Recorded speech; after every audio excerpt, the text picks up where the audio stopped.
Türk de Fars kimin, Fars de Türk kimin? Birbiriyle erzelirem İran-ı İslami'de Fars da Türk kimin, Türk de Fars kimin? Havi İraniydi, Müslümandı, birbiriyle kardeşti. Türkiye lehcesidir. Türkçe lehçe. Niye men demezler, ben o günden inandım ki. Bəli. Men niye yazmış? Huruf iyi olur da, Bakı hökmündə iyi olur. Ben de Mən də var. Təbriz deyirəm, mən demir men. Özür dilerim. Hardan gelmişsin? Təbriz. Təbrizdən. Bəli. Xeyli o. Təbrizdə olasan? Bəli, Təbrizdə olub. Maşallah. Selam. Sen hardacan vaz olmuşsun? Mən Kürdistanda təxribçiydim, əlimdə min mövhəcir oldu. Əcəb.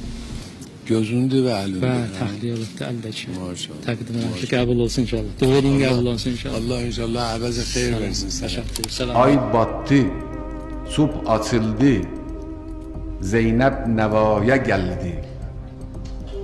Zehra dedi Hüseyin vay, alem sedaya geldi.